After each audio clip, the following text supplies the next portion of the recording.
저는 전에 EBS 입시평가위원을 했고요. 그 대학에 입학사정관을 하다가 현재는 그 재수종합반 쪽에 있습니다. 지금 오신 분들이 자제분들이 고1 한번 손 들어보시겠어요? 고1. 그다음에 고2, 중3도 있으신가요? 중3. 예, 예비 고1. 그러면 이제 중3부터 고1, 2가 다 있는데요. 실제 입시가 그 3년 예고제라고 들어보셨죠? 네, 그러니까 3년 동안은 변함이 없고요. 더 정확하게 말씀을 드리면요. 현 정부 있잖아요. 박근혜 정부는 일단 처음부터 거의 그 입시가 크게 변하지 않았습니다. 그래서 그런 근간은 유지되니까 같이 모두에게 적용되는 얘기를 말씀을 드릴게요. 그리고 저는 이제 자꾸 입시를 변화하는 거에 포인트를 둬서 설명을 하는데, 저같이 이제 입시를 오랜 기간 이렇게 보다 보면요, 사실 변하지 않는 것이 더 많습니다. 그래서 변하지 않는 게 일종의 뭐냐면 상위 개념이에요.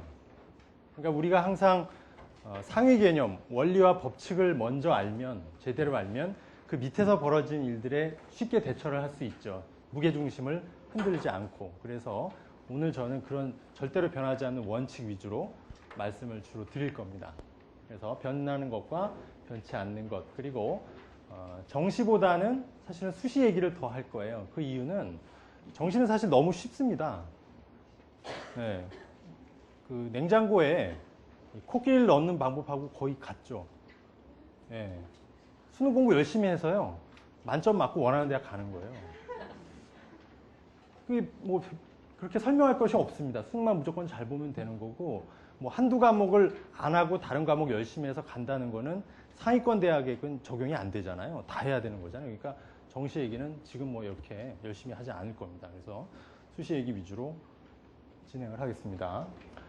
먼저 지금 중3도 계시니까 중3이 고1이 될 때부터 개정교육과정에 의거해서 수학이 일부 범위가 바뀝니다. 달라집니다. 근데 여기 보시면 개정 전, 개정 후, 지금 현재 고1이 되는 학생들부터 고급 수학으로 심화 과목이 빠져요. 그러니까 그 얘기는 어려운 부분이, 어려운 단원이 심화 과정으로 빠지고, 심화 과정은 수능 출제 범위 바뀝니다. 여기서는 출제 안 돼요. 그러니까 사실은 정확하게 말하면 수학이 어려워지지는 않습니다.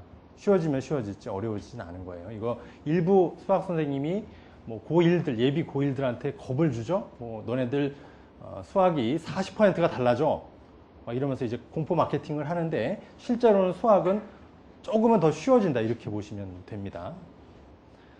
다음으로 그 고1부터죠. 고1부터는 이제 한국사가 필수 과목이 됩니다. 그리고 국영수 AB제가 싹 없어지죠. 예, 그 짓을 왜 했나 모르겠어요, 진짜.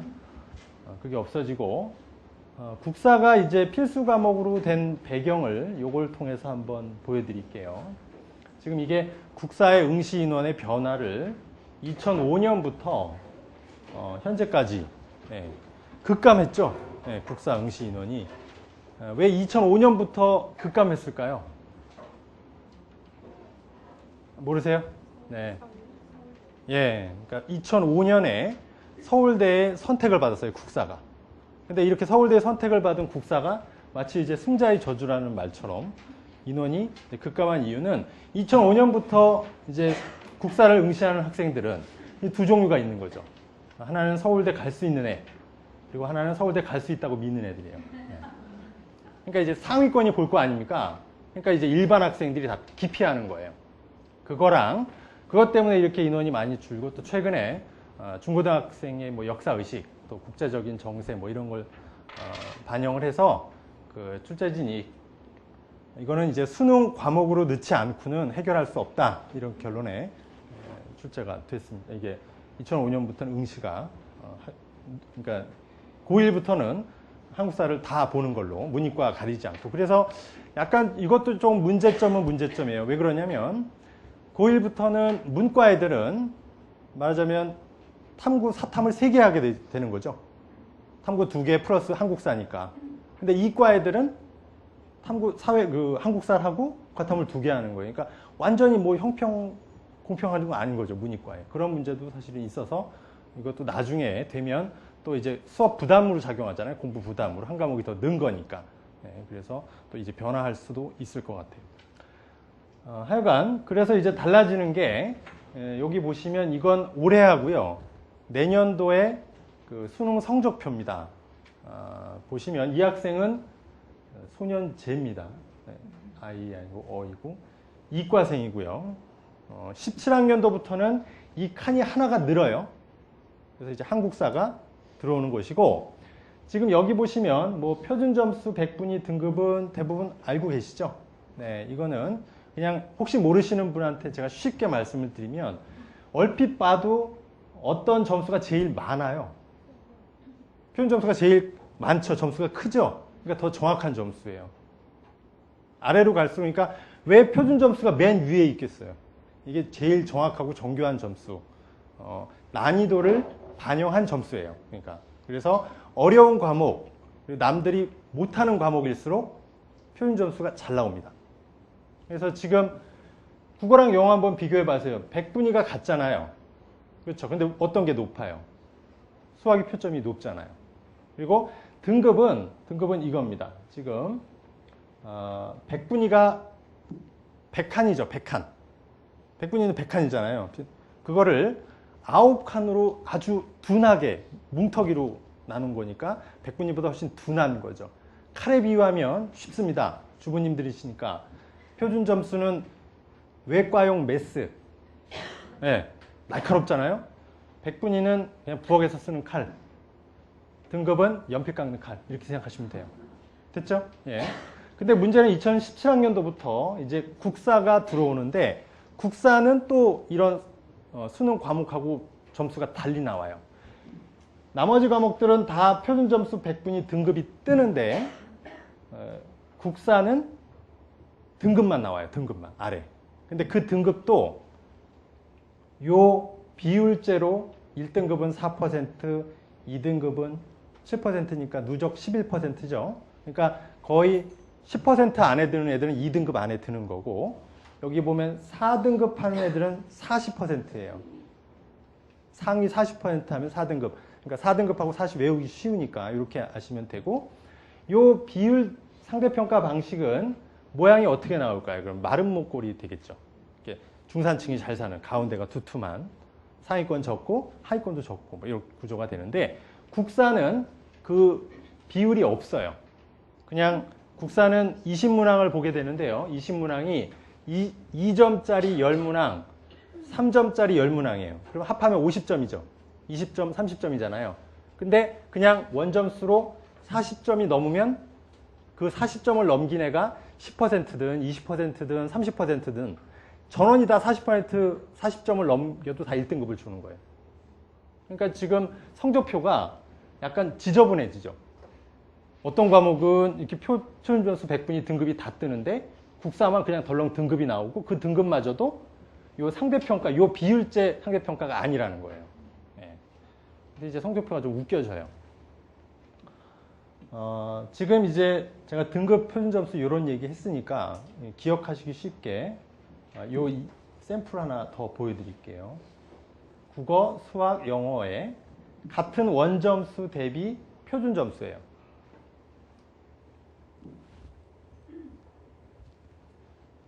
보시면 가로로 보시면 아까 말씀드렸듯이 어때요? 국어, 영어보다 수학이 표준점수가 높죠. 월등히 높아요. 예. 그래서 지금 이게 이제 표준점수의 원리입니다. 이 원리를 이해하셨으니까 문제 하나를 푸시겠어요. 예. 자, 빈칸 추론입니다. 빈칸 추론. 영어, 수능 영어에 나오는. 자, 위에 빈칸은 그러면 아시겠죠? 예, 수학이고요. 이거는 뭘까요? 영어라고 봐야겠죠. 예. 그 에드워드 권 같은 사람이 대표적인 전 예라고 생각을 합니다. 그 양반이 그 셰프 권 있잖아요. 그 사람이 대학은 강원도에 있는 전문대학의 조리학과 출신이에요. 한국에서 학벌은. 이 사람이 첫 직장을 외국계 호텔에 들어가가지고 진짜 주방에서 칼 맞아가면서 영어 배우고 요리 배우고 그 뒤에 물론 미국 유학도 갔다 오고 이러면서 이제 두바이에 있는 버즈 알아랍 그 주방장도 하고 뭐 이렇게 해서 지금 자기 이름으로 건 그 대형 레스토랑 프랜차이즈가 한 6개 있잖아요. 이렇게 됐다. 뭐 그 조리학과는 4년제에도 있거든요. 경희대에도 있고 이화여대도 있고 뭐 있잖아요. 근데 그 훨씬 잘 됐죠. 마지막 거는 뭐 같으세요? 결혼 잘하려면 연애도 잘해야 되잖아요. 그러면 말을 잘해야죠. 예, 말을 잘해야죠. 그래서 우리의 언어 생활이 여자를 결정한다. 그래서 보시면 이 국영수가 대인만이 아니라 일륜지 대사가 다 이 국영수에 있는 거죠. 결혼하고 뭐 직업 구하고 연봉 그다음에 결혼 뭐 이런 게 다 국영수에 나오고 요거 밑에 보시면 요거 시사 용어인데 아시잖아요. 예. 수학 포기하면 대학 포기, 영어 포기하면 직업 포기, 그다음에 독서를 포기하면 이제 인생을 포기한다. 이런 말이죠. 그러니까 딱 이게 맞아요. 예. 그리고 최근에 요거는 지금부터 이제 좀 변치 않는 부분 말씀을 드릴게요. 변화 말씀드렸으니까. 자, 이게 보면 대학 입시도 이제 시험이니까 결국에 시험의 종류가 3가지가 있습니다. 출제하는 곳이 3곳이잖아요. 하나는 정부, 고등학교, 그다음에 대학. 그러니까 그거별로 시험이 하나씩 있어요. 예. 그래서 뭐 혹자는 요즘 입시를 갓기도 입시라고 하잖아요. 수능이 중요한 거 같기도 하고 내신이 중요한 거 같기도 하고 논술이 중요한 거 같기도 하는데 하지만 원리를 알면 이 중에 중요한 것은 사실은 정해져 있어요. 과거에도 그랬고요. 이 학생부는 전국의 인문계 고등학교만 1,500개가 넘잖아요. 뭐 특성화고나 이런 거 다 합치면 2,000개가 넘고요. 근데 그들 학교의 내신 시험이 다 같나요? 다르죠. 다 다르지. 지역이나 학교에 따라서 또 학력차가 얼마나 큽니까? 대원외고 5등급, 6등급이 일반 학교 가면 전교 1등이에요. 그렇잖아요. 그러니까 그 부분을 대학이 좋아하겠어요? 그 내신을? 그런 부분에 한계가 있는 거고 이 대학별고사는 대표적인 게 논술이나 구술 이런 건데 이거는 지원한 애만 보는 거잖아요. 그에 비해서 수능은 어떻습니까? 전국의 모든 수험생이 한날 한시에 같은 문제를 푼 거잖아요. 이거보다 더 공정하고 객관적인 건 없죠. 그러니까 뽑는 자, 대학 입장에서는 수능을 그래도 가장 신뢰할 수밖에 없어요. 네. 그래서 이제 뭐 그런 부분이고요. 다음에 이것도 이제 변치 않는 거잖아요. 이것도. 네. 우리나라 대학 입시는 성적표에는 점수가 뜨지만 대학은 등수로 갑니다. 그렇죠? 네. 그래서 여기 보면 제가 가운데를 수능 성적을 100분위로 지금은 보시면 됩니다. 100분위가 등수잖아요, 결국. 100분위가 98 이상이면은 얘는 100명 중에 몇 등이죠? 1, 2등 하는 거죠. 예. 그러니까 수험생이 60만이다 보니까 1, 2%에도 인원이 상당합니다.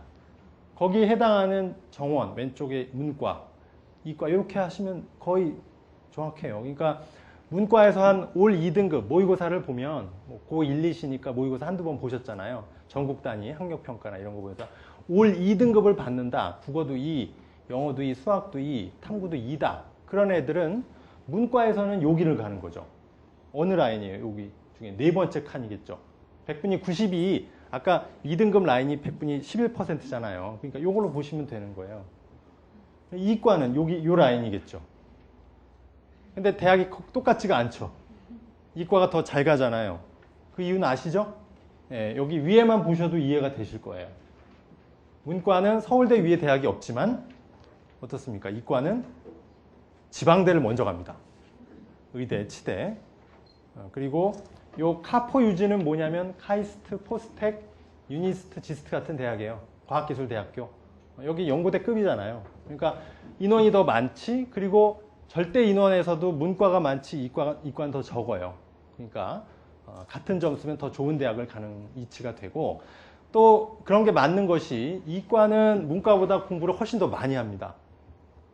그렇죠. 수학이 보세요. 한 3배 될 겁니다. 범위나 난이도 고려하면 수학 공부. 그리고 탐구도 보면 사회탐구보다는 과학탐구가 더 어렵잖아요. 그러니까 어려운 걸 하니까 그만큼 보상이 일종의 이루어진다. 이렇게 보시면 돼요. 그리고 요건 이제 더 구체적으로 본 겁니다. 제가 이 상위 누적으로 인문계, 자연계 인원을 누적한 거예요. 문과는 요거밖에 안 된단 말이에요. 최상위권이. 그렇죠? 그러니까 전국 1, 2%, 저 뒤쪽. 거의 1% 들어야 된다는 거고, 이과는 의치안과 서연고, 포스텍, 카이스트까지 합치면 거의 한 4% 되는 거라는 거죠. 됐죠? 예. 그래서 이제 학생들이 이렇게 바뀐다는 거죠. 예. 네. 이렇게. 뭐 지금 중3이나 고1 만나보세요. 공부 좀 하면 S되고, 못하면 내가 한 연대 정도 가져야지 이래요. 네. 이제 그런 학생들이 이제 2학년 되면 이렇게 되고, 3학년 되고, 수능 보고 나면 뭐, 자, 이 밑에 이건 2호선 노선도잖아요. 실제 제가 전국을 이렇게 고교 방문 설명회 이렇게 하다 보면 전라도 모 지역에 갔더니 이게 애들이 여기 급한 자리에다가 붙여놓는 거예요. 네. 그리고 또 여기 보면 대학들이 많잖아요. 위에 많은데 뭐 왼쪽에 건대, 한양대, 이쪽 신촌을 가니까 연대, 홍대, 이대, 뭐 성황대 다 나오고요. 아래 이제 걸출한 서울대가 있다는 거죠. 네. 그 옆에 낙성대가 있어요. 낙성대. 네. 이걸 애들은 몰라요. 지방학생들은 또 대학이라고 모른단 말이죠. 네. 이런 게 변하지 않는 우리나라 입시의 그 원리입니다. 자, 그리고 최근에 핫한 그 트렌드는 뭐냐면 작년에 수능 만점자가 2014학년도 수능이죠. 요게 작년 겁니다. 그리고 요 아래는 올해는 수능이 이제 13일 날, 11월 13일 날 보죠? 근데 가장 그 직전에 있는 모의고사가 9월입니다. 9월 모의평가의 만점자 비율이에요. 보면 굉장히 이해가 안 갈 거예요. 예. 작년에는 1% 정도를 맞췄잖아요. 그러니까 100명 중에 1명 정도 만점자가 나오게 난이도를 적절히 한 건데 올해는 막 쉬운 수능 계속 떠들어대면서 세상에 만점자가 4%입니다. 그렇죠. 4%가 넘어요. 그 얘기는 아까 우리가 등급 봤죠. 등급 구분을 봤잖아요. 근데 1등급이 4%잖아요. 그러면 다 맞아야 1등급인 거예요. 그러니까 한 개 틀리면 2등급이 되고 두 개 틀리면 3등급이 되고 거의 90점, 80점대 후반이 나오면 5등급을 받아요. 근데 이렇게 쉬운 수능을 정부는 뭐 시험을 쉽게 해주면 애들한테 좋은 거 아니냐 이렇게 단순하게 생각을 하는데 절대 그렇지 않아요. 그러니까 다 맞지 않으면 이제 개망한다 이렇게 되는 거니까 수험생들 부담은 크게 줄어들지가 않아요. 전형의 개수도 과거 대비 줄었죠. 옛날보다 훨씬 줄었거든요. 그런데도 애들한테 물어보면 전형이 줄어서 행복해요. 한 애들이 하나도 없습니다. 이렇게 시험이 쉽고 전형이 주는데 애들의 고통은 줄지 않는 법칙을 제가 만들었어요. 이겁니다. 네, 입시 고통 총량불변의 법칙. 맞죠? 왜 그런지 제가 이치를 말씀드릴게요. 이 구조는 상위 구조가 시스템이 안 바뀌기 때문에 그래요. 절대 다수가 극소수의 대학을 가려고 하잖아요. 그게 바뀌지 않으면 변하지 않아요. 가령 시험을 쉽게 내준다는 걸 제가 경기에 비유하겠습니다. 축구 시합할 때 원래 상대편 골대에 누가 더 많이 넣느냐가 이기는 거잖아요. 그걸 반대로 자기 골대에 많이 넣으면 이기는 걸로 규칙을 바꿔볼게요. 얼마나 쉬워요. 자기 골대에 자기가 넣으면. 근데 그걸 막상 경기를 해본다고 치자고요. 전혀 달라지지 않죠. 그러면 이제 상대편이 내 골대에 와서 막으려고 하겠죠. 그러니까 결국 골대가 바뀌는 거와 전혀 다르지 않죠. 전후반 바뀐 거랑 똑같은 거죠.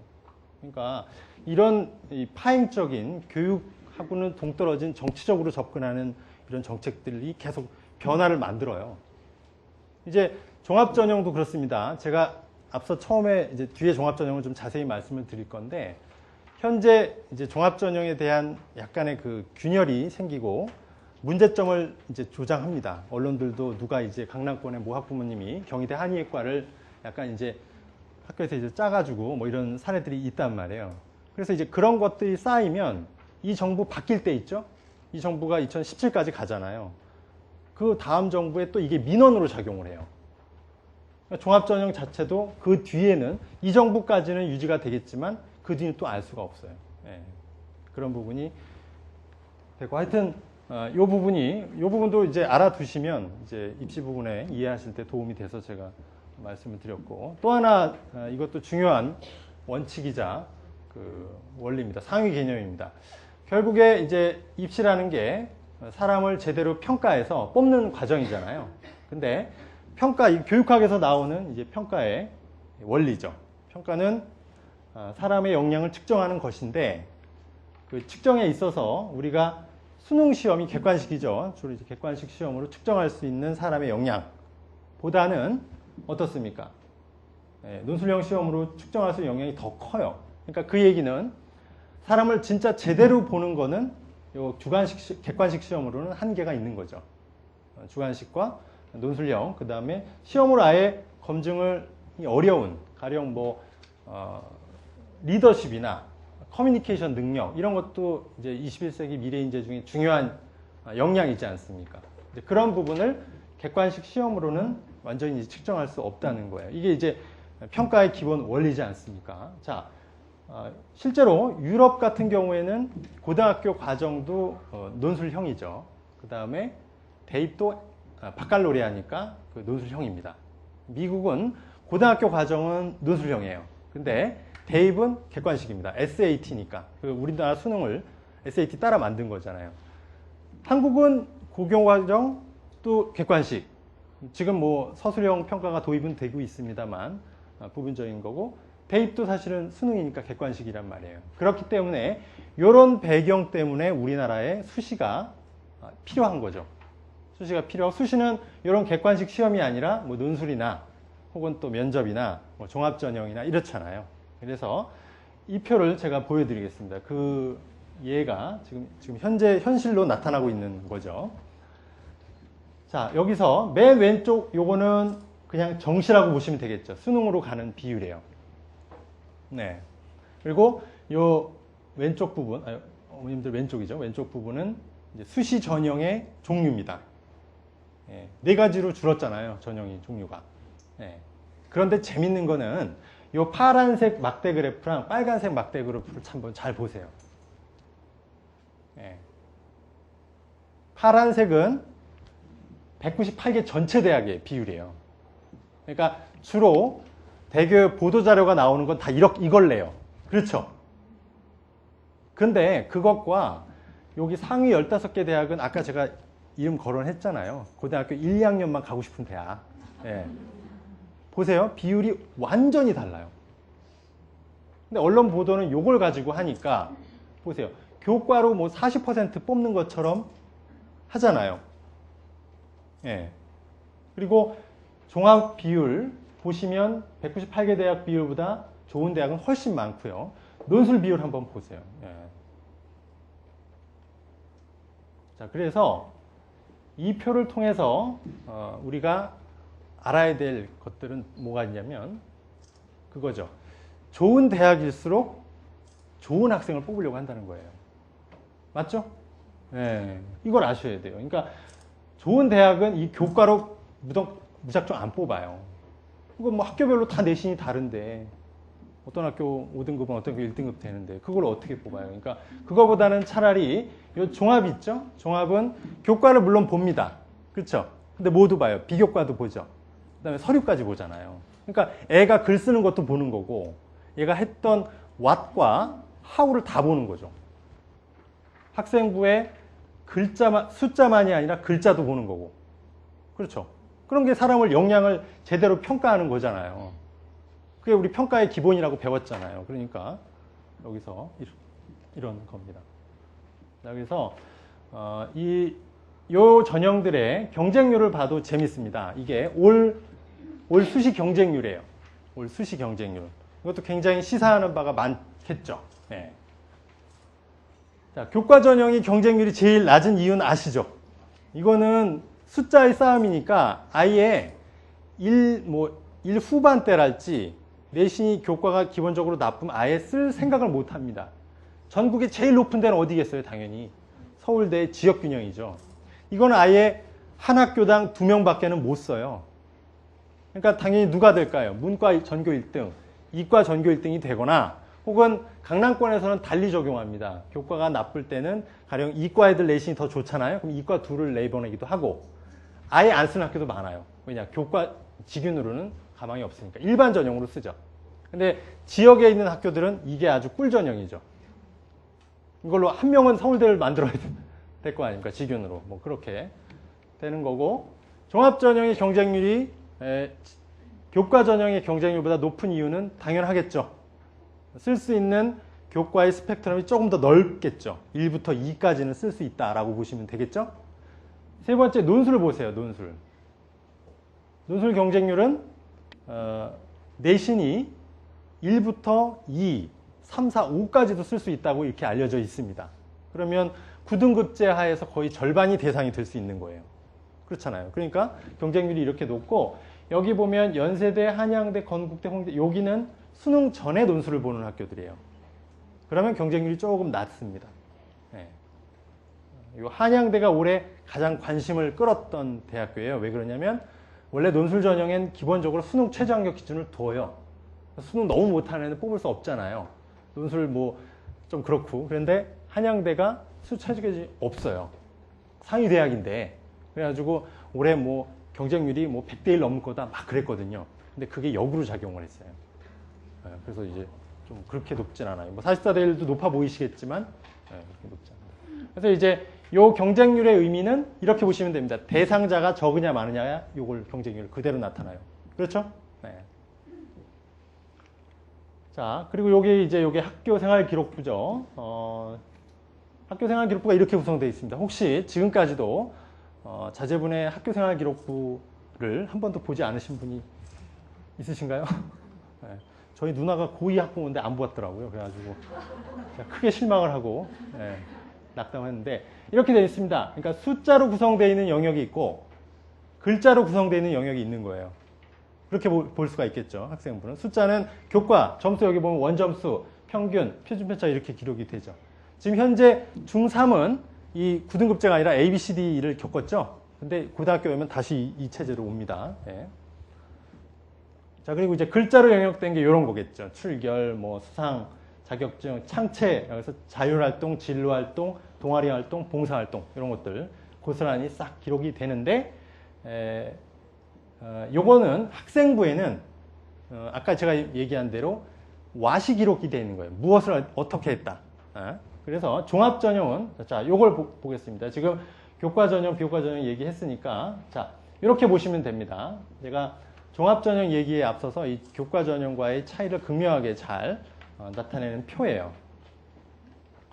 왼쪽은 교과전형이죠. 교과전형에서는 가령 6명을 뽑는다 쳐볼게요. 그러면 여기 교과인 애가 1.7인 애부터 3.3까지 있죠. 이거를 사람이 평가할 필요도 없고요. 엑셀만 있으면 돼요. 그냥 오름차순 해가지고 1.7부터 몇 가지가 끊어집니까? 2.2에서 딱 끊어지는 거예요. 그러니까 내신이 2.2인 애랑 2.3인 애 사실 얘네들이 무슨 차이가 있어요? 인간적으로도 그렇지만 뭐 차이 없잖아요. 그래도 교과전형에서 무조건 2.3이 탈락이에요. 네. 정원대로 딱 끊는 거야. 근데 종합 보시죠. 종합은 교과가 1.9인에도 떨어질 수 있어요. 얘는 교과는 좋지만 비교과, 서류 이런 게 뭐 나쁘면 떨어져야죠. 이 전형에서. 그리고 3.3인 학생도 붙을 수가 있어요.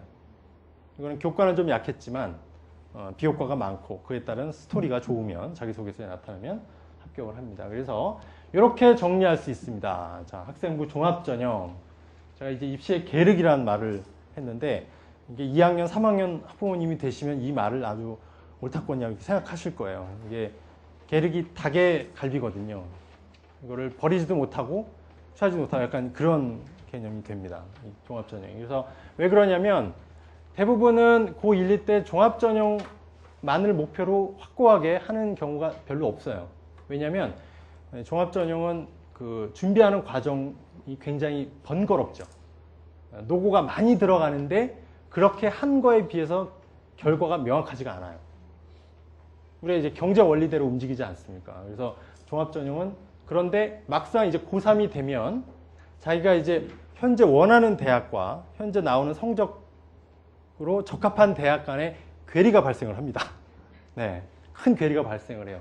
그 과정에서 이제 종합전형까지도 눈이 가는 거예요. 우리 애는 어쨌든 내신은 한 2, 3등급 뭐 하고 반장, 부반장도 한번 했고, 뭐 RNE는 뭐를 했고, 뭐 이런 거 좀 뭐가 있어 보이는 거죠.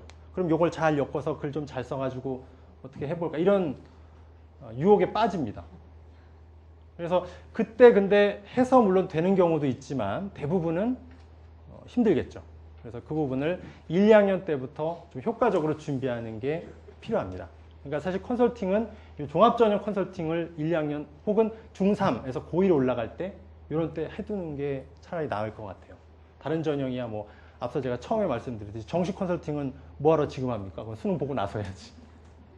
그런 이치입니다. 그래서 지금 보시면 이렇게 구성이 됩니다. 아까 제가 학생부의 교과도 보여드렸고 비교과도 다 보여드렸잖아요. 그런 식으로 거기 써져 있는 게 왓이라면 서류를 통해서 그 왓을 어떻게 했느냐, 반장을 했는데 뭐 그 반장을 어떻게 했는지, 뭐 경시대회 나가서 무슨 상을 탔는데 그것을 왜 그 경시대회에 나가게 됐고, 가면서 준비하면서 어떤 깨달음이 있었고, 그리고 하고 나서 내 공부나 내 진로에 어떤 도움이 주었는지를 이제 하우를 통해서 나타나겠죠. 그래서 자소서도 항목들이 이렇게 됩니다.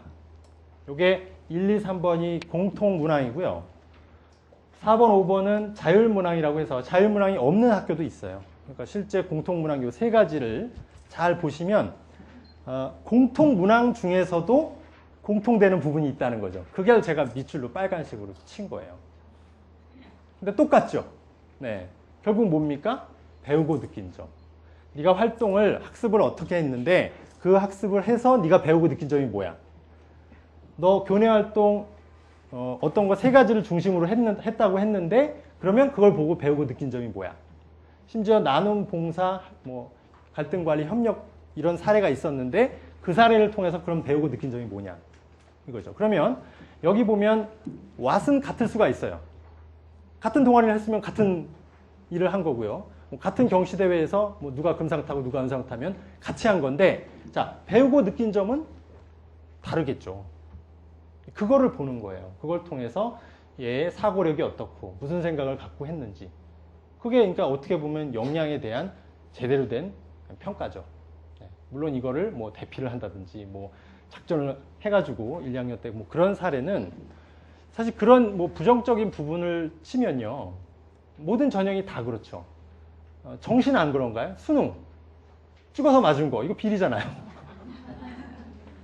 멀쩡히 잘하던 애가 그날 내가 컨디션 나쁘고 화장실 몇 번 가고 이래가지고 못 본 거. 이런 사례도 수능에서도 벌어져요. 그러니까 저는 종합전형에 대해서 지금 이제 문제 제기를 하는 사람들이 있죠. 있지만 전 순기능이 더 크다고 봅니다. 뭐 그렇게 따지면 전형에 비리 없는 전형이 없거든요. 예. 그래서 그런 거고요. 요것도 이제 참고하실 건데 종합전형의 그 선발 유형을 크게 이렇게 나눕니다. 뭐 학교생활 충실형, 진로 탐색형, 역경, 극복형. 네. 근데 사실 저게 되게 학교생활 충실한 애들이 진로도 열심히 탐색하죠. 그리고 역경도 극복 잘해요. 그렇지 않습니까? 이거를 그렇게 다르다고 보실 필요가 없어요. 그리고 밑에도 마찬가지예요. 이게 세상에 뭐가 다릅니까? 이게. 네?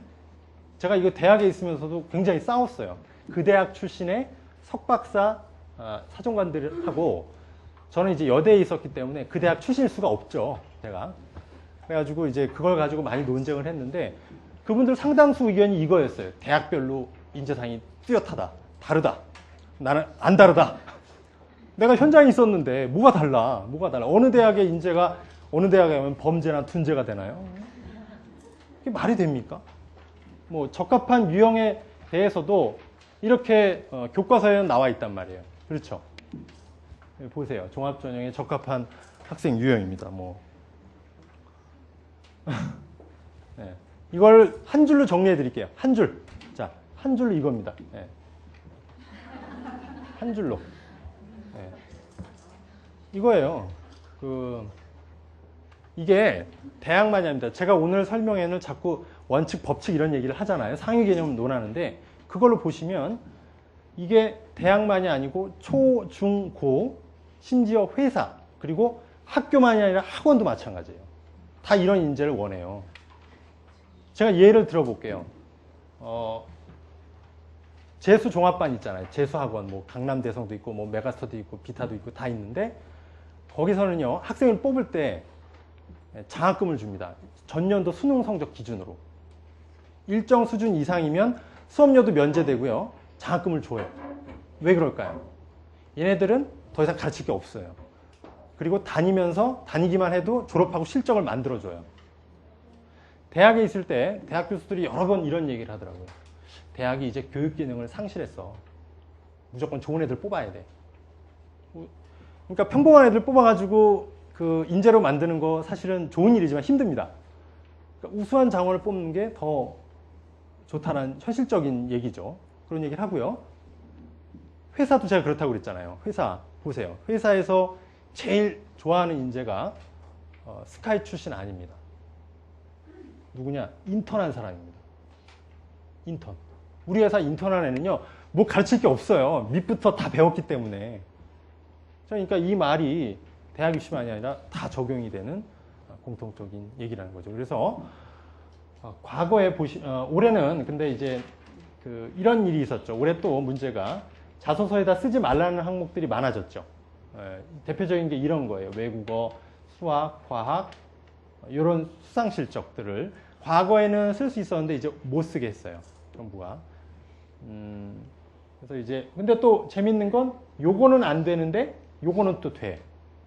경제 관련된 거는 왜 그러냐면 소관부처가 기획재정부예요. 이거 정부 기관이잖아. 요것도 마찬가지고 요건 또 되고.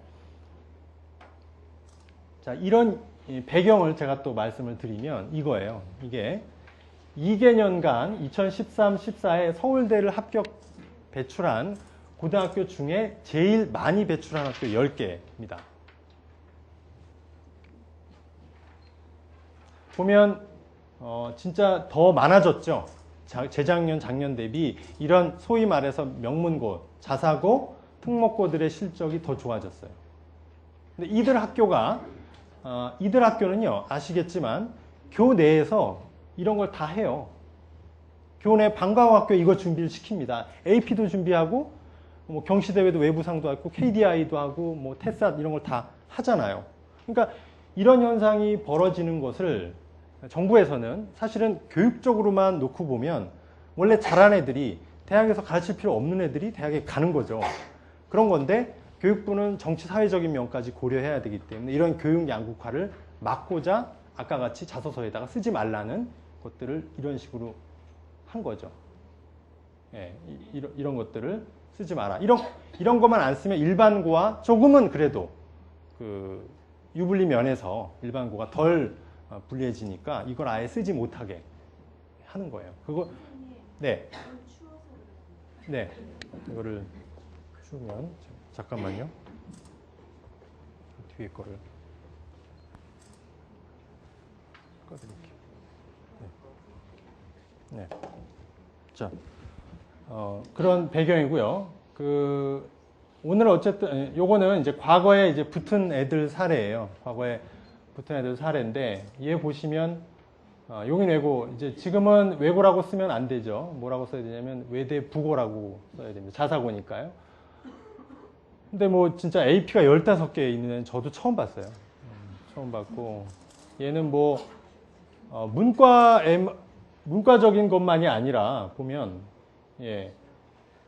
카이스트 인턴 활동도 했고 책거래 안드로이드 앱도 개발하고 뭐 이런 애요. 그래서 얘가 쓰는 과목은 문이과를 통섭하는 학문이죠. 자유전공학부죠. 자유전공. 네, 거기 합격을 했고 얘 화학과인데 얘 보시면 요 스토리를 보세요. 스토리 보시면 화학 올림피아드가 있죠. 근데 이거를 이제는 올해부터 못 쓰는 거예요. 네, 밑에 거는 과학전시관 청소년 화학대회 교내상을 쓸 수가 있고요. 네, 이 학생은 단대부고 학생인데 제가 이 자소서를 첨삭한 학생이었는데 손댈 게 없더라고요. 그러니까 얘는 그냥 손 안 댔어요. 실제 보시면 한경 테사스라는 경시대회는 경제경시인데요. 이게 고등학생들은 주로 2, 3급을 따요. 3급 따는 경우가 많고요. 잘하는 애들이 2급이나 정도를 따는데 S급이면 거의 경제학과 2학년이 따는 거예요. 실제 독서도 웬만한 대학 학부생 수준의 독서를 했어요. 그러니까 그것만 써도 자소서가 얼마나 충실하겠습니까? 그러니까 그냥 손댈 게 없더라니까요. 예. 이런 애들이 붙었어요. 예. 근데 이게 올해 입시 결과는 아직 안 나왔기 때문에 제가 이제 작년 입시 결과를 보여드린 것이고, 지금 고등학교 1학년생도 있고 2학년생도 있으시잖아요. 예. 그래서 제가 요 자료집 갖고 계시죠? 구성을 이렇게 했어요. 우선은 종합전형에 이해하고 작성법을 굉장히 한 6, 7페이지에 걸쳐서 했습니다. 이걸 제가 매년 자소서 작성법을 업데이트합니다. 왜냐하면 자소서 문항이 바뀌잖아요. 그래서 그 내용을 이렇게 쭉 업데이트 했어요. 그래서 요거 읽어보셔도 되게 재밌고 좋은데, 특히 몇 페이지부터냐면요. 예, 10페이지부터 보세요. 10페이지부터는 실제 올해 자기소개서 사례입니다. 샘플입니다.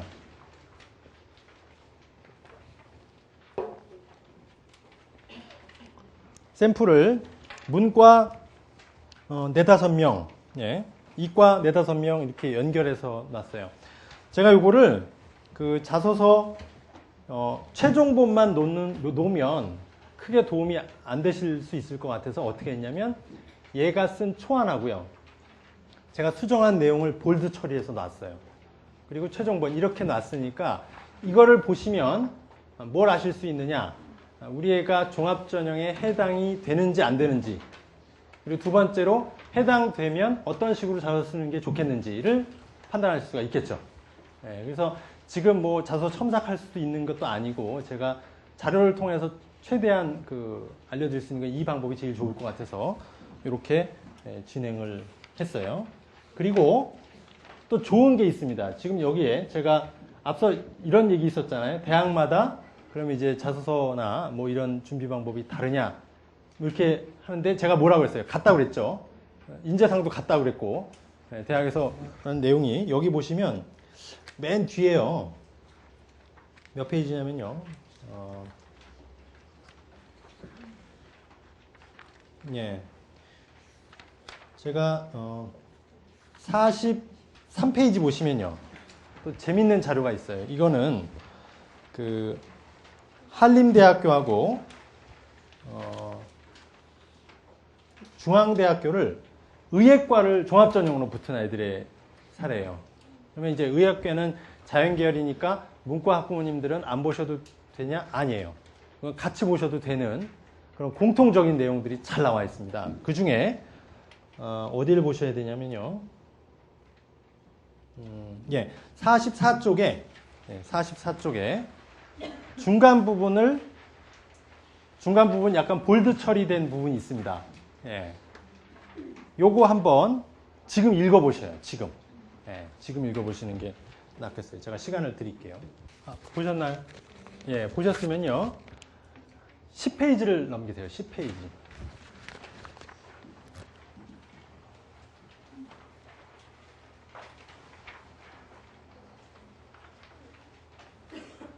예, 10페이지에 서울대 일반전형 언론정보학과 학생의 1번 문항, 1번 글을 한번 읽어보세요. 예, 읽어보셨나요? 네. 잘 들어오죠?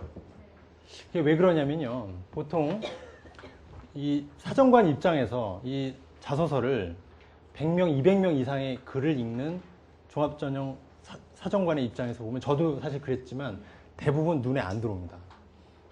그걸 반복적으로 그렇게 읽으면 정말 짜증나요. 그리고 대부분의 글이 논설문, 보고문이에요. 보고서 이런 거예요. 근데 소설을 읽으면 어때요? 재밌잖아요. 지금 얘는 일화 위주로 썼거든요.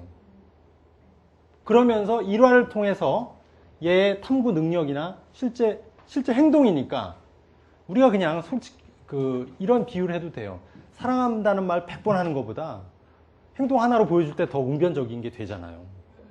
그러니까 저는 뭐 탐구 여기 높습니다. 뭐 뭘 잘했습니다. 이런 100번의 주장보다 하나의 일화가 이 사람이 어떤 사람이구나를 더 명확하게 알려준다는 거죠.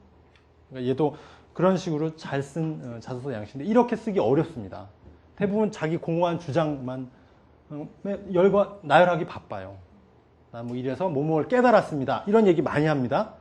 자, 깨달은 거 알고 싶어. 나 알고 싶지 않아. 네가 깨달은 내용을 알려줘야지. 깨닫고 안 알았고 나는 뭐 엄청난 자기 주장만 해요. 근데 사정관이 읽었을 때 동감해야죠. 그래서 얘가 뭘 깨달았구나, 얘가 뭘 했구나를 보이게 써야 됩니다. 그런 부분에서 말씀을 드렸고, 그리고 여기 제가 면접 준비가 따로 필요한가라는 항목에 대해서는 왜 여기다 해놨냐면, 아까 다시 한 48페이지 쪽 볼게요. 48페이지 쪽. 48페이지에 그 하단에요. 하단에 맨 하단 말고요. 맨 하단 답 그 위에 답이 있습니다. 거기에 볼드 처리된 부분 볼게요. 사실 학교별로 구분하는 것은 아니다. 그 중요한 건요. 예. 학교별로 구분하는 것은 크게 중요하지 않습니다. 중요한 건 이와 같이 자신의 한정된 문장이 얼마나 그러니까 학교별로 그 대학마다 이게 다르지 않다는 내용을 학생들도 얘기하고 있는 거고요. 그 아래 면접 준비가 그건 맨 마지막 쪽을 한번 읽어보세요. 입사제 면접은 사실 준비한다고 마음 먹고 준비하는 것이 아닙니다. 그 부분이 있습니다. 그 부분 한번 읽어보세요. 예. 네, 그 부분을 제가 왜 지금 말씀드리냐면요. 실은 최근에 이제 1단계 지금 수시 전형 경쟁률 아까 보여드렸잖아요. 1단계 접수가 되고 1단계 합격자들 중에 일부 학부모님들이 저한테 전화가 왔어요. 그래서 면접 준비를 해줄 수 있겠느냐. 근데 저는 자소서를 만진 학생만 면접 준비를 해주지 제가 자소서 만지도 않은 학생의 면접 준비를 해주지 않고요. 기본적으로 저는 면접 준비라는 게 종합전형에서는 없다고 생각을 하거든요. 이 학생도 이렇게 얘기를 하잖아요. 그러니까 저는 합격생의 조언이 여러 그 컨설팅보다 더 좋다고 생각하기 때문에 제가 자료집 하단에 그 2명의 사례를 넣은 거예요. 근데 그 2명이 의대이기 때문에 뭐 다른 과하고 맞지 않느냐 그게 아니라 공통적으로 맞는 얘기만 또 제가 발췌를 해놨습니다. 이거 꼭 읽어보시는 게 큰 도움이 되실 것 같아요. 그래서 제가 종합전형에 대한 얘기를 이렇게 하고요. 다음으로 이제 논술은 말씀드릴게요. 작년 대비 올해 대학 개수를 보세요. 거의 변화가 없죠. 예, 거의 변화가 없고 인원만 소폭 줄였습니다만 이 숫자 28개, 29개가 의미하는 바는 경북대학교하고 부산대를 제외하면 다 인서울대학이에요. 그러니까 거의 인서울대학 전체가 논술 치른다 이렇게 알고 계시면 된다는 말씀입니다. 네. 이거 이제 유형입니다. 유형은 문과는 이건 논술학원 가시면 다 알려주는 겁니다. 예, 그리고 이과 이렇고요. 그리고 최근에 이제 올해부터 수능 최저학력 기준이 과거 대비 어때요? 낮아졌습니다. 과거 대비는 과거는 2개로 만들어가지고 아주 높은 게 있고 낮은 게 있었어요. 그래서 제가 과거에는 뭐라고 그랬냐면 그 논술 전형에서도 수능만 잘하면 합격을 한다 이런 얘기를 했어요. 그래서 제가 비유하기를 좋아하는데 영화에 비유하면 주연, 조연, 단역이 있잖아요. 중요한 게 주연이고 조연, 단역은 여기 역할이 떨어지는 거 아닙니까? 근데 과거에는 논술 전형의 주연이 수능이었다니까요. 근데 올해부터는 수능 최저가 낮아졌기 때문에 보세요. 이 경희대 같은 대학, 한양대는 최저가 아예 없앴죠. 경희대가 문과는 2개 2등급만 있으면 돼요. 나머지 2개는 묻지도 따지도 않아요. 그러니까 88이 있어도 돼요. 수능 4개 영역 중에 2개는. 이과는 2개 합이 5만 있으면 돼요. 그러니까 2, 3, 1, 4도 되죠. 나머지 2개는 묻지도 따지도 않고. 그러니까 수능 최저학력 기준을 맞추기는 과거보다 쉬워졌기 때문에 이제는 논술 전형의 주연이 진짜 논술이 된 거고 조연이 뭘까요? 조연은 수능이겠지. 수능이고 단역은 학생부예요. 왜 그러냐? 논술 전형에서는 학생부를 이렇게 해요. 대학들이.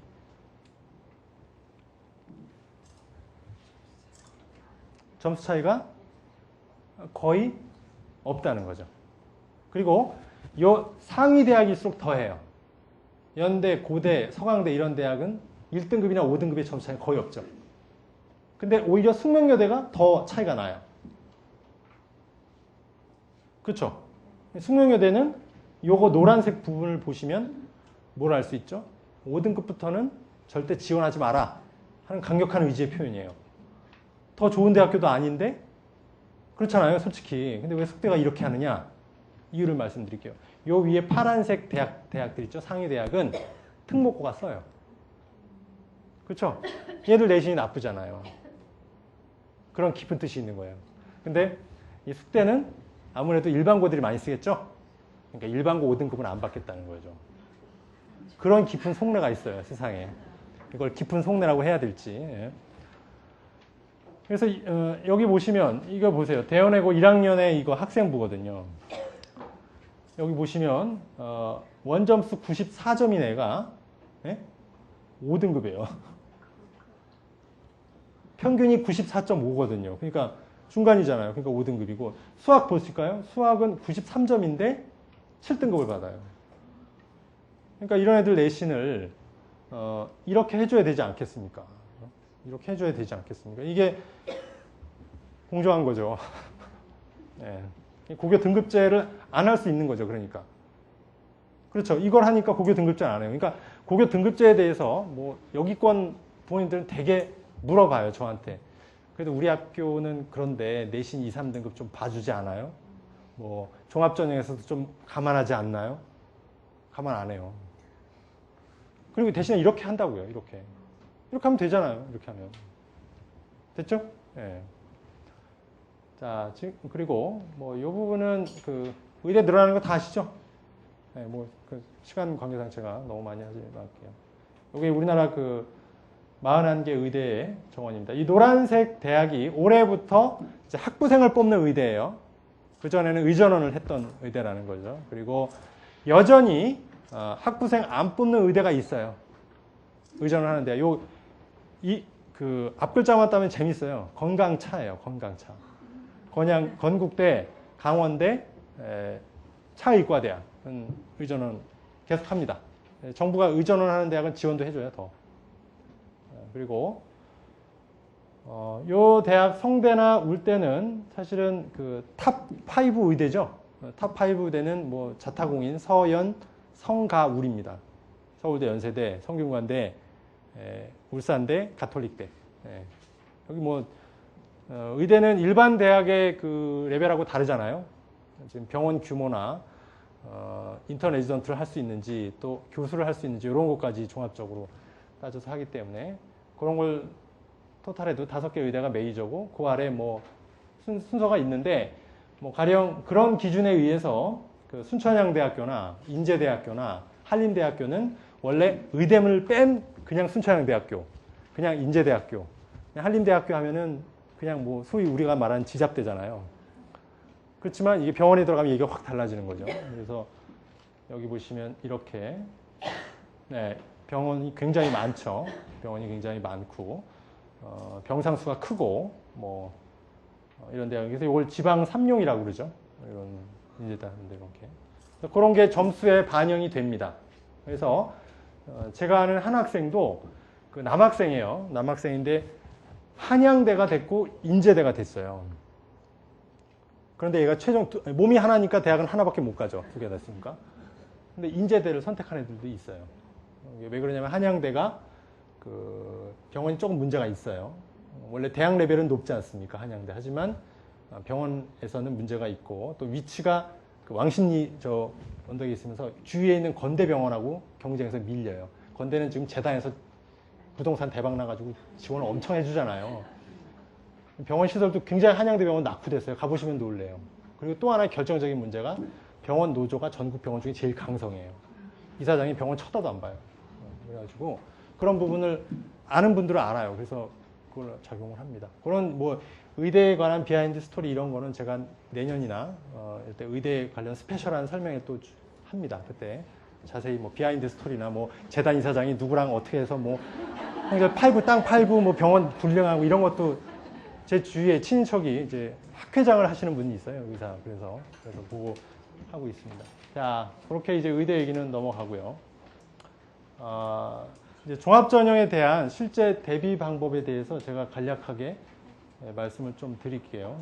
자, 종합전형은요. 그러니까 종합전형의 시험 범위는 어떻게 보면 뭐라고 할 수 있느냐. 이제 학생부이면서요. 또 하나의 주요 범위가 이거예요. 전공에 대한 이해도예요. 그리고 적합성. 이게 말하자면 그 시험 범위라고 할 수 있습니다. 그래서 이 학생처럼 이렇게 플래너 앞에다가 이렇게 자기가 가고 싶은 과 이름을 쓰고 정말 이쁜 짓이에요. 그래서 제가 요거를 이렇게 복사를 했어요. 그래서 공부는 사실 그렇잖아요. 동기와 기술, 노력이 다 필요합니다. 노력만으로 절대 안 되죠. 오히려 동기가 이렇게 뚜렷하면 기술과 노력이 따라옵니다. 예, 그런 의미에서 제가 학과에 대한 약간의 이해를 돕는 자료 하나를 준비했습니다. 예. 이게 이제 선호도예요. 선호도. 예, 선호도. 가운데가 뭔지 아시겠죠? 1, 2, 3, 4, 5라고 보시면 됩니다. 이과는 좀 명확해요. 예. 전화기 뭐냐면 전자, 화공, 기계를 말합니다. 대학에서요, 요 강에 보시면 뽑는 인원들이 이렇게 인원이 나오죠? 제일 많은 과들이에요.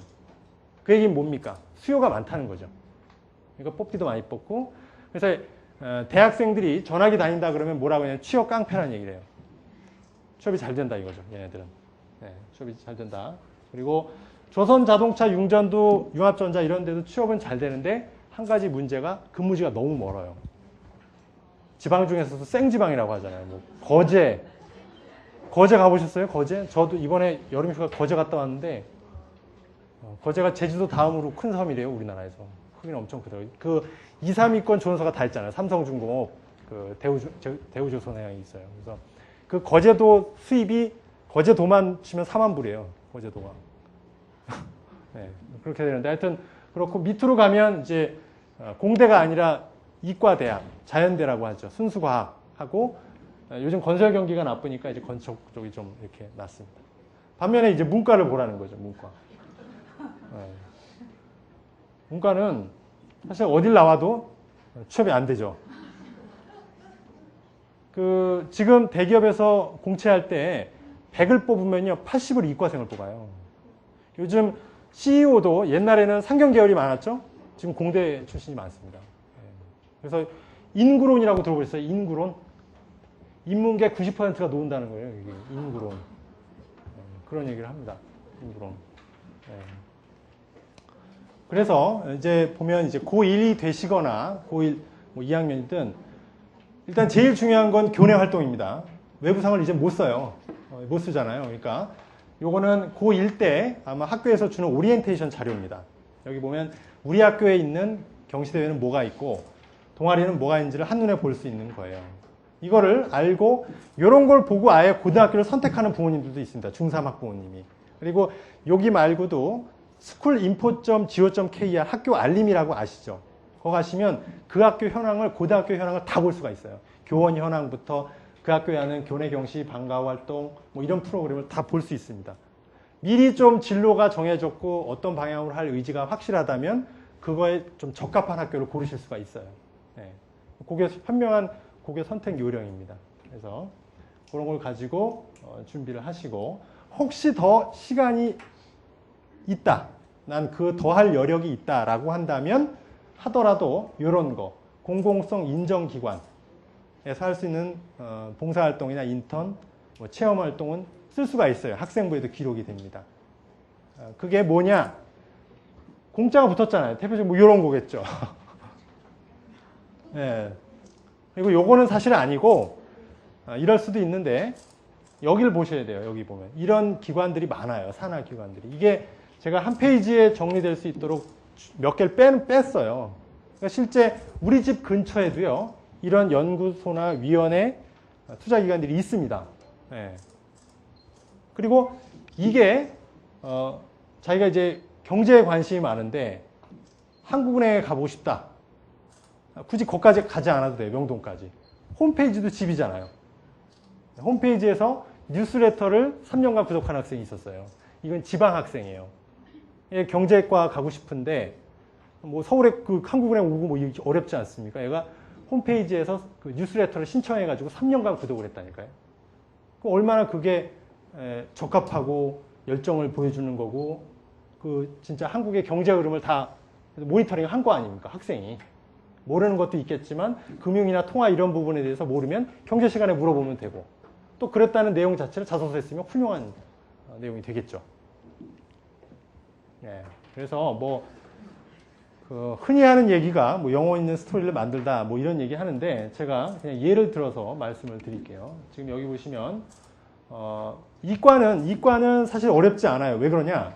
이과는 이걸 보시면 이게 대학이 면접 때 이과 학과별로 물어보고 싶은 내용이라고 요강에 나와 있는 거예요. 근데 이과는요, 과별로 과목들이 정해져 있습니다. 밀접하죠. 수학이나 통계학과 지원하는 애면 수학이 제일 중요합니다.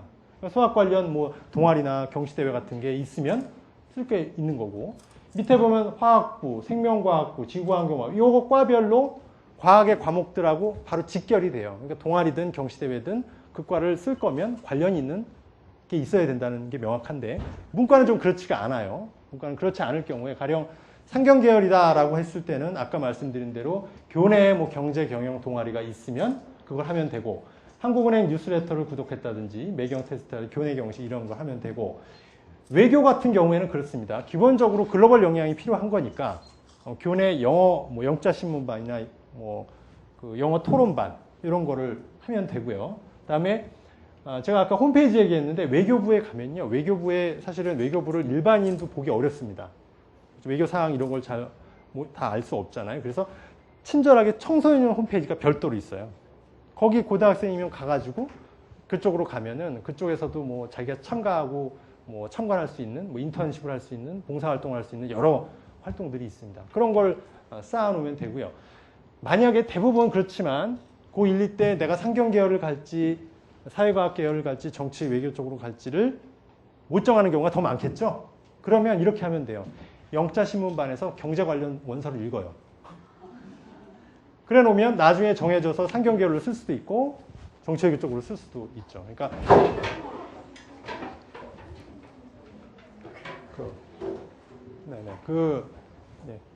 요즘 안전 문제가 사회 이슈가 되고 있는데 조심하시기 바랍니다.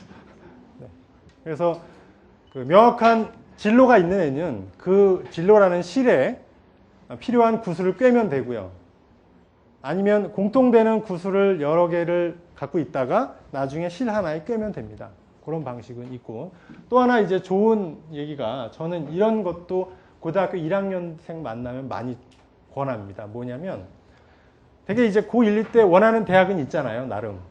그리고 뭐 불투명합니다만은 어떤 과에 대한 생각이 있으면 너 직접 그 학교, 그 학과 사무실로 전화하라고 시켜요. 그러면 그 전화를 교수는 안 받습니다. 그 학교에 한 3, 4학년 조교가 받아요.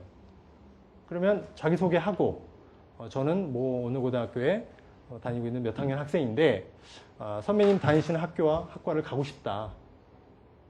그래서 선배님이 지금 대학 생활을 해보시면서 그 고등학교 때 읽었으면 좋았을 책이랄지, 그리고 활동 뭐 동아리나 뭘 했으면 좋겠냐고 이렇게 물어보는 거예요. 그러면 그런 전화를 받기 흔치 않은 일이겠죠. 지금 뭐 제가 얘기해서 앞으로도 많아질 수도 있겠습니다만, 그러면 진짜 못 가르쳐줘서 안달일 겁니다. 이렇게 갸륵한 학생이 어디 있어요, 세상에. 그러면 거기서 받은 정보는 굉장히 유니크합니다. 그렇죠. 그리고 그걸 통해서 이제 실제 독서도 하고 활동도 할 수 있습니다. 그거 이상으로 우선 내가 이 액션을 취했다는 이야기를, 스토리를 자소서에 쓰는 겁니다. 그러면 이걸 교수가 읽으면 야, 이 학생은 정말 우리 학교, 우리 과에 적합한 인재라는 생각이 절로 들겠죠. 실제로 그 생명과학과를 간 한 여학생이 그 이화여대 석좌 교수 최재천 박사한테 고1 때 이메일을 보냈어요. 얘는 그 고민했어요. 생명과학으로 해야 될지 생명공학으로 가야 될지 고민하는 학생이에요. 그러니까 사실은 고1 때부터 굉장히 생각이 깊었고 진로에 대한 고민을 많이 한 학생이니까 이런 결과가 나오죠. 그러니까 얘는 나중에 동물 행태 심리학자가 되고 싶었던 학생이라서 얘는 자연과학부로, 생명과학부로 이렇게 결론을 내렸고, 실제 그 최혜천 박사님도 그런 식으로 메일을 보내준 거예요. 이 내용을 자소서에 쓴 거죠. 그러니까 얘도 당연히 합격을 하겠죠. 그러니까 이런 부분이 필요한 거예요. 제가 오늘 여기 자소서를 여러 사례를 놨죠. 문과 한 4건, 이과 한 4, 5건의 사례가 있는데, 왜 이걸 물론 큰 도움이 되시는데 이대로 똑같이 따라한다고 그건 좋은 게 아니라는 거죠. 제 얘기는. 그래서 제가 이 말씀을 드리는 겁니다. 이런 식으로 준비를 하시는 게 종합전형에 대한 최적의 방법이라고 생각을 하고 꼭 한번 읽어보셨으면 좋겠습니다. 마치도록 하겠습니다. 네.